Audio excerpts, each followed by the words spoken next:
Hey guys, Matty G back here for another quick video on the Razor E300. We've made pretty significant progress since the last time I think I did a video.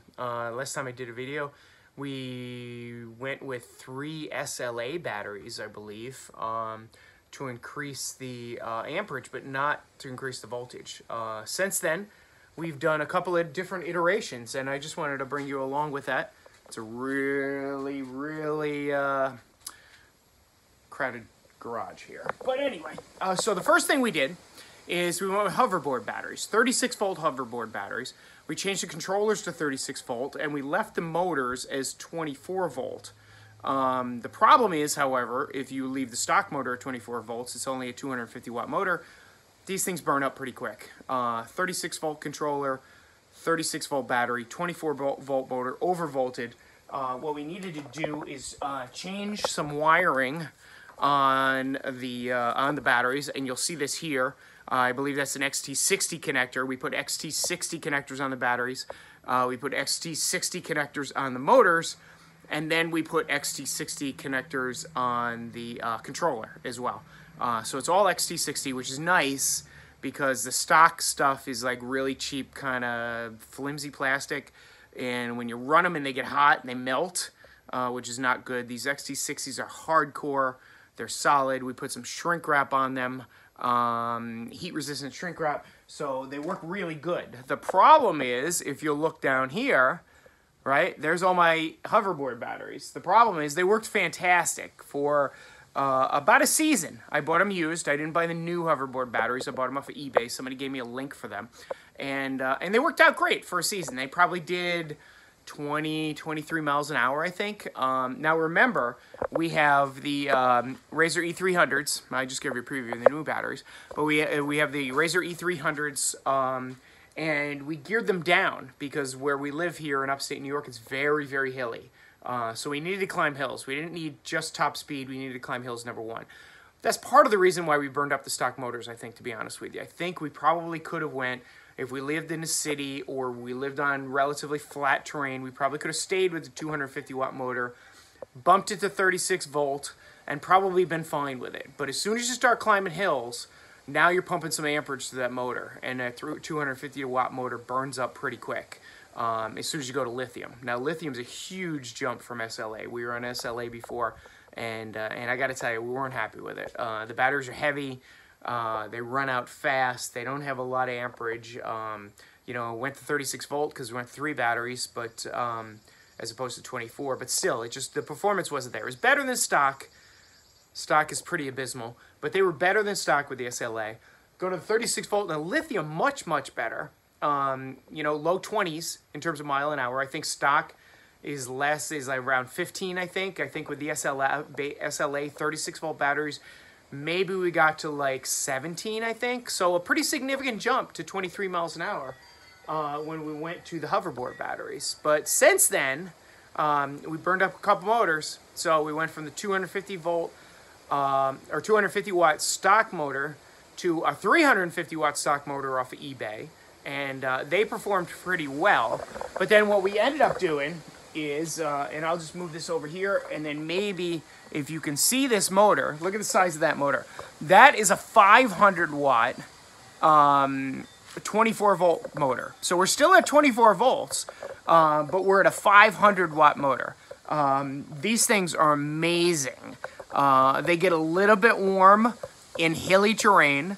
They don't get hot or warm at all if you're on the flats, even full throttle for an hour.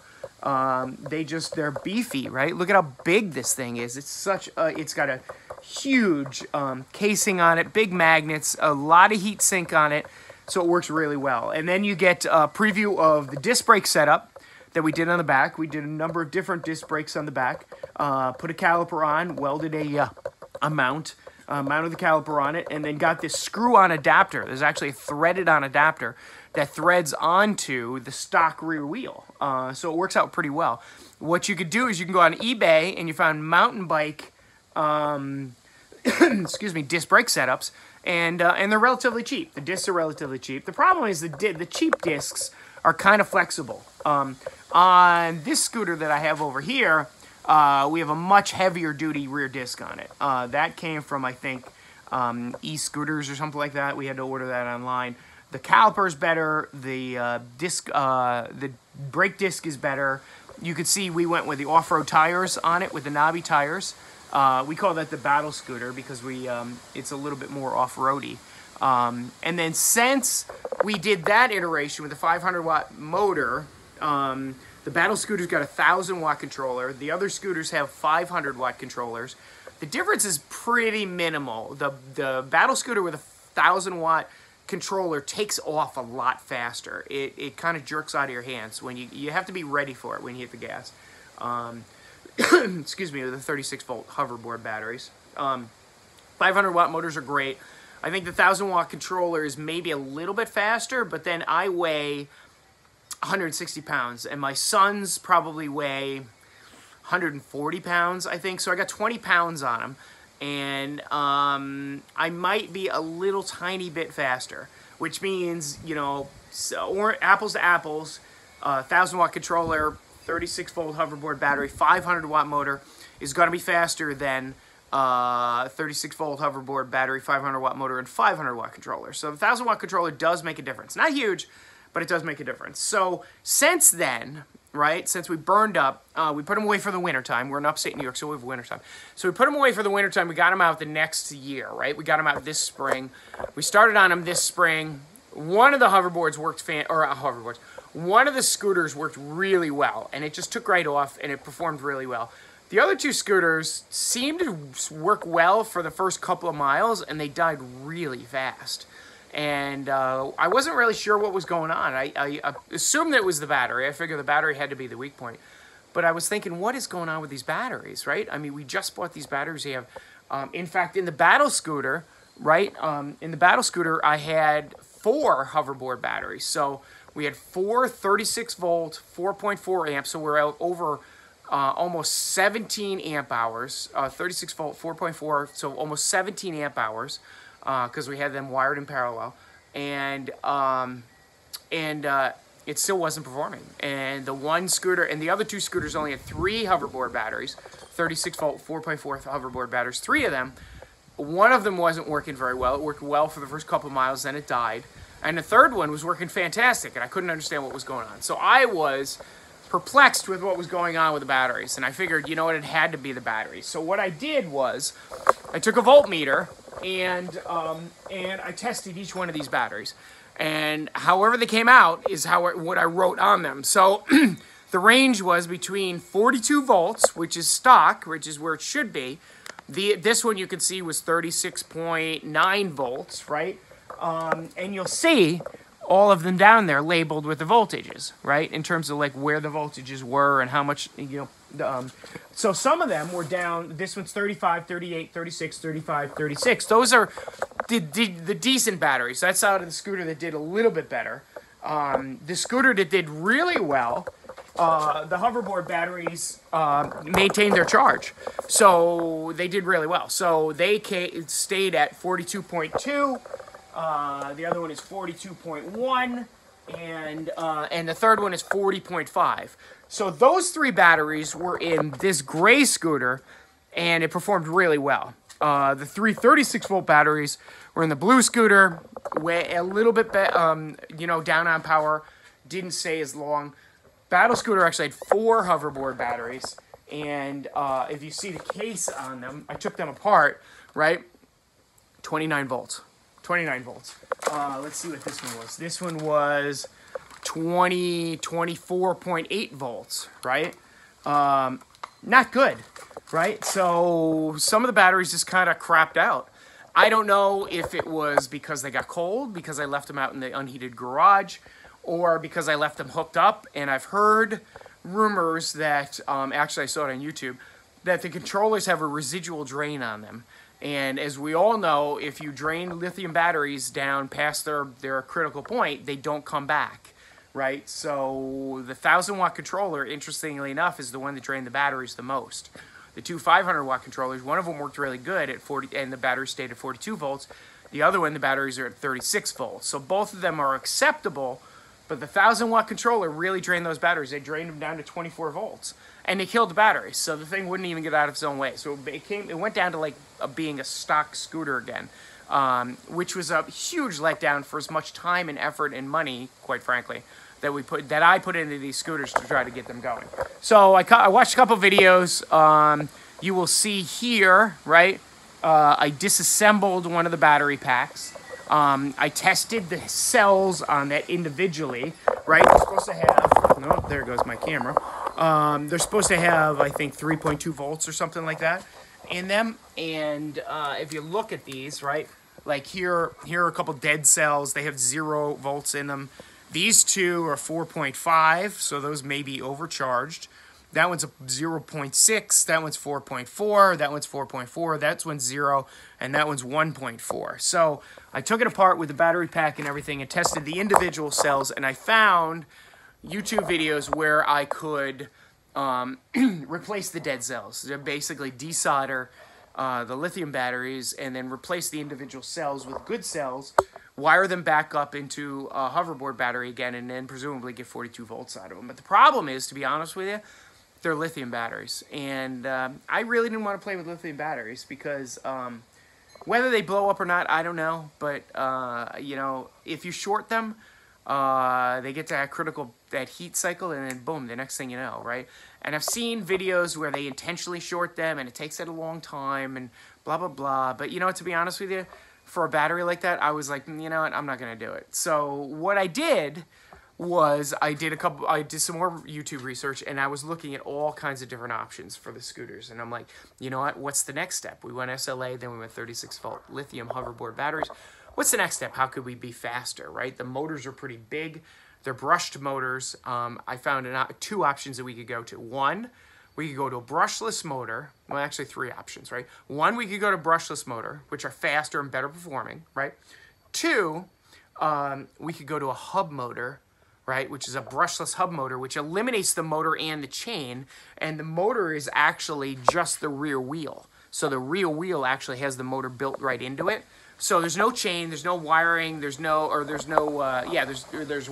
no chain, but there's no repositioning the motors. And if you'll see on here, right, what I had to do was I had to actually weld the motors on here. And then we had to modify the kickstands, right? The kickstand was originally here, so we had to cut the kickstand off, and then I re-welded it back here. And then I took the stock motor out of it. I welded the 500-watt motor in there, and as you can see here, this is what we ended up going with. So I did some research on 48-volt batteries, and I said, hey, if 36 is good, 48 is going to be really good, right? So this is a 48-volt. 14 amp hour rechargeable lithium ion battery. The nice thing is it's got the little battery thing on the top of it, so you can punch it and like see how many bars you got, right? Like how much charge it's got left on it and kind of things like that.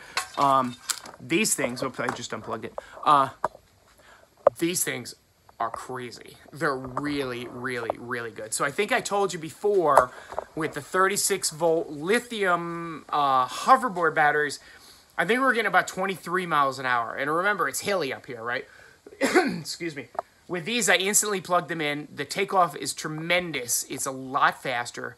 In fact, you have to like prepare yourself for the takeoff. The scooter kind of jerks out of your hand.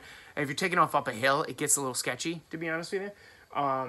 But easily 26 miles an hour on the flat, right? And I've been over 30 down a hill, and down big hills considerably over 30 miles an hour. Now, if you're thinking 30 miles an hour is not fast, then you haven't been on a scooter at 30 miles an hour, because 30 miles an hour on a scooter is incredibly fast. And I'll tell you what, one big piece of important advice, get a disc brake on the back of it before you go this fast on a scooter, because that wimpy little drum brake thing that comes stock on these is dangerous at stock speeds, because you will smoke that little brake at stock speeds and you will lose brake. You need disc brakes on the back to go 26 to 30 miles an hour on these scooters. But that being said, right, we can go on a 7-mile at 14 amp hours. We can go for a 7-mile scoot on very hilly terrain at 26 miles an hour, and we can climb hills that we climbed a hill the other day that you could not bicycle up on a mountain bike in the lowest gear. It was that steep. You would have to get off a mountain bike and push it up the hill. And these scooters carried us up hills like crazy hills, like nothing. And they got good range. They have tremendous top speed. Remember, this is 26 miles an hour geared down, right? These are the big, I think, 65 tooth sprockets on the back, right? It comes with maybe like a 50 or 55 stock. So if we stayed with a stock rear sprocket on it and went to the 48 volt with these motors on it, you would easily go over 30 miles an hour on the flat. Easy. You wouldn't be able to climb hills as well. And we have huge hills up here in upstate New York. So we geared it for the hills. But even hills, it'll climb a huge hill at 10 miles an hour, like nothing. That's almost the speed of the stock scooter, right, that you first buy, the stock scooter. So you're going up a hill at that speed.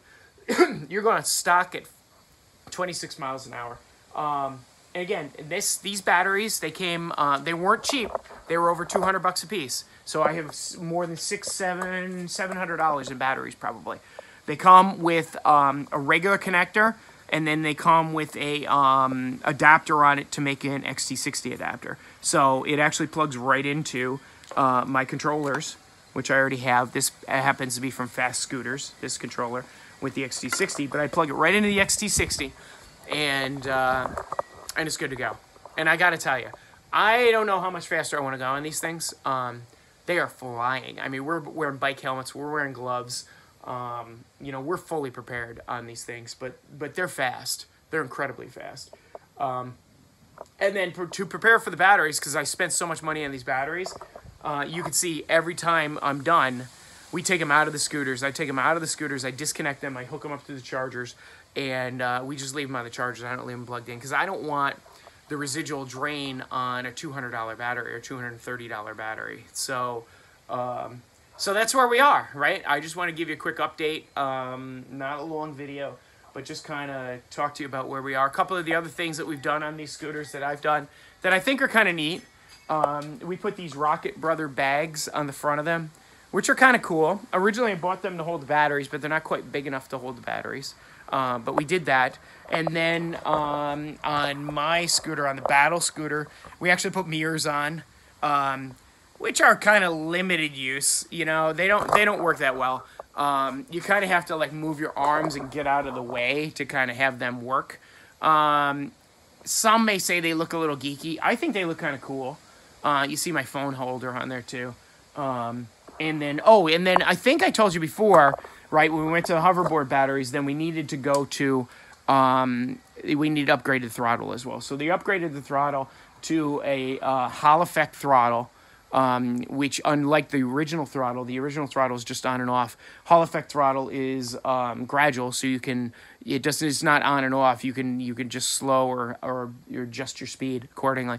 The nice thing is it comes with the voltmeter output on it, which I really like, especially if I'm dealing with 48 volt batteries, because 48 volt batteries fully charged are 52 volts. So you turn this thing on, it says 52 volts, and you know you're in business. You know you're flying.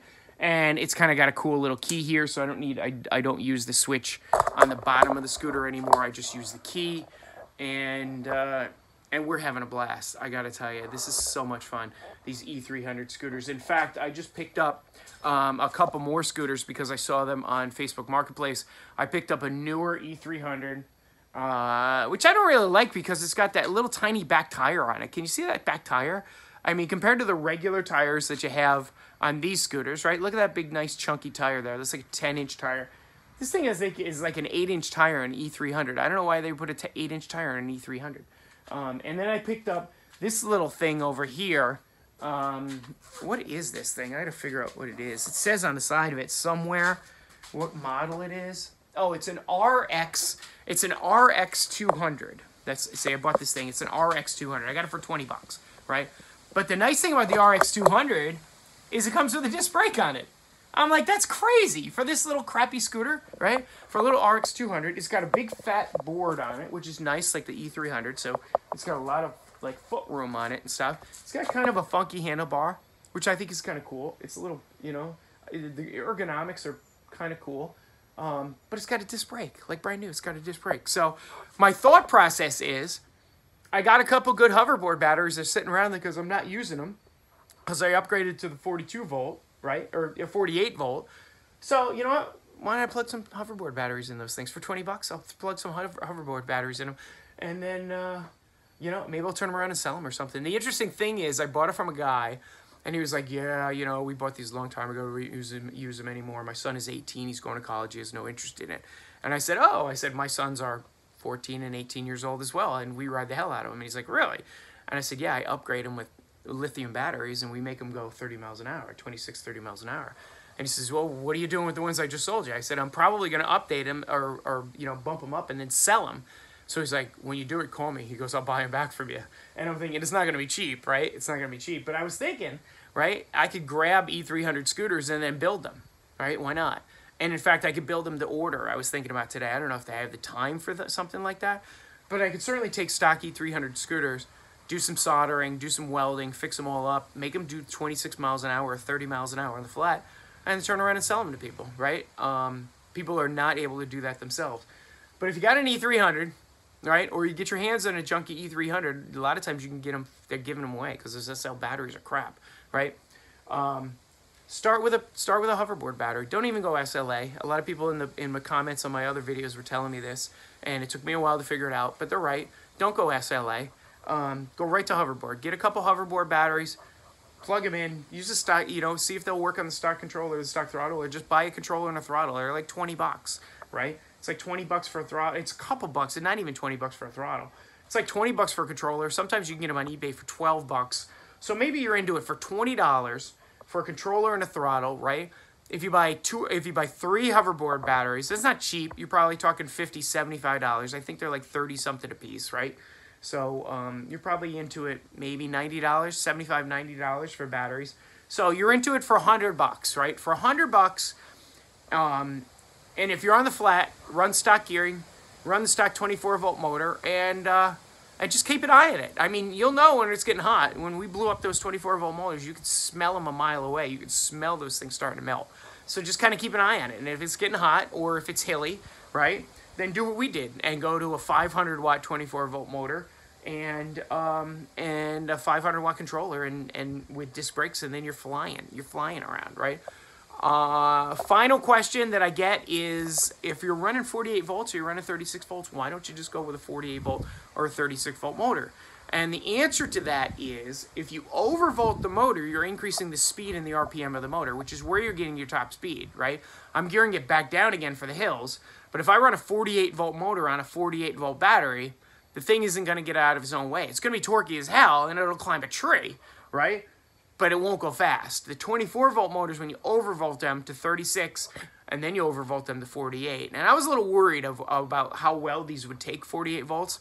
No problem at all. I mean, they take 48 volts all day long with a 24-volt 500-watt motor. So don't worry about that. But definitely, I would recommend stay with the 24-volt 500-watt motor, big beefy motor.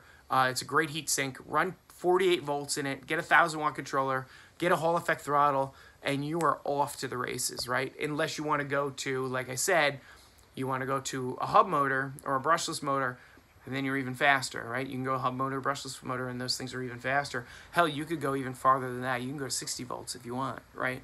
I wouldn't go to 60 volts on a 24-volt motor, but, you know, there is no end in sight in how fast you want to go.